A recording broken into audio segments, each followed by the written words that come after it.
The rain poured relentlessly over the cracked asphalt of the small town of Maple Hollow, the kind of place where secrets hid behind polite smiles and whispers traveled faster than the wind. The flickering neon sign of Ruby's Diner cast a pale pink glow on the soaked pavement, and inside, a young woman named Emma tried to keep her hands from trembling as she poured another cup of coffee. No one noticed her shaking. No one ever did. Until he walked in, the sound of heavy boots and the low rumble of a motorcycle outside cut through the diner's hum. Conversations halted. Heads turned. The door swung open, and in stepped Jax Carter, the feared leader of the Iron Vultures Motorcycle Club. Everyone knew his name, his reputation, his wrath, but no one really knew the man. He was tall, broad-shouldered, his leather jacket dripping rainwater, his eyes as cold as the night. When he looked up and saw Emma for the first time, his gaze softened for just a heartbeat. But that heartbeat changed everything. That night, when he noticed the faint purple marks on Emma's wrist as she set down his coffee, something deep inside him stirred. A storm darker than the one raging outside. He didn't say a word.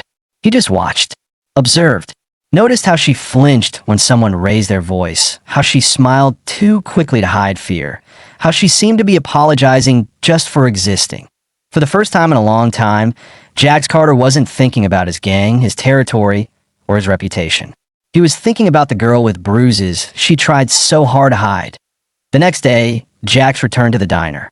The rain had stopped, but the air was heavy, charged with something unspoken.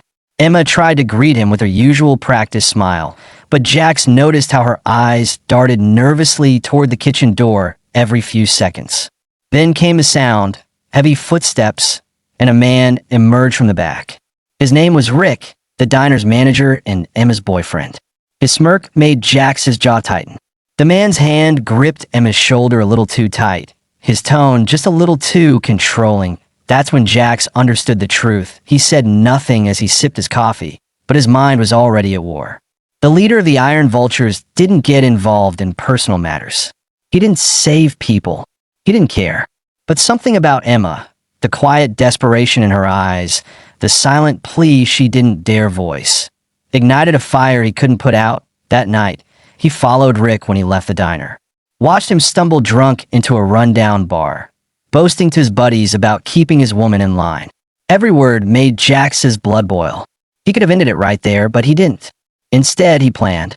He was a man who believed in justice, his own brand of it, and he knew exactly what to do.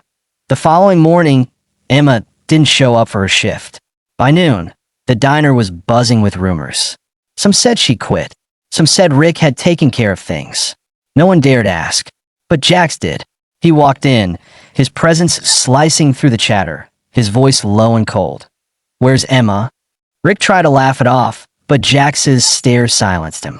When Rick sneered something about minding your own business, that was the last word he ever got out. Jax grabbed him by the collar and slammed him against the counter, his voice like thunder. "You don't touch her again." It wasn't a threat. It was a promise. Later that night, the Iron Vultures clubhouse was alive with noise. Engines revving, laughter, the smell of oil and leather filling the air. But Jax wasn't celebrating. He was outside, leaning against his bike, thinking about Emma. When she finally appeared at the gate, a duffel bag in her hand, his heart dropped. She was bruised worse than before. "I didn't know where else to go," she whispered. He didn't say anything. He just opened the door and let her in. Days passed. Emma found quiet safety among men who had been called outlaws and monsters by everyone else. She cooked for them, laughed with them, started to heal. And in that unlikely place, Jack saw something he hadn't seen in years: hope. But peace doesn't last forever. Rick wasn't done. One night, the Iron Vultures camp was attacked. Shots fired. Flames erupted. Rick had brought trouble. Friend from out of town who thought they could scare Jax into giving him up. But Jax wasn't a man who bowed to threats. He fought with the ferocity of someone protecting more than his pride. He was protecting his reason to live again. By dawn, the attackers were gone, the fire extinguished. The club was battered but alive. Emma, trembling but safe, stood by Jax's side. She touched his bloodied hand and whispered, "You didn't have to do all this for me." Jax looked at her, his voice steady. You're wrong. I did.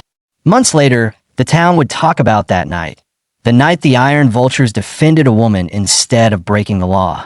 People began to see them differently. The diner reopened under new management. Emma started smiling again. Real smiles this time. And every morning, a motorcycle parked outside the window. Jax never asked for thanks, and she never stopped giving in her own quiet ways. A warm cup of coffee waiting, a gentle hand on his arm, a glance that said everything words couldn't.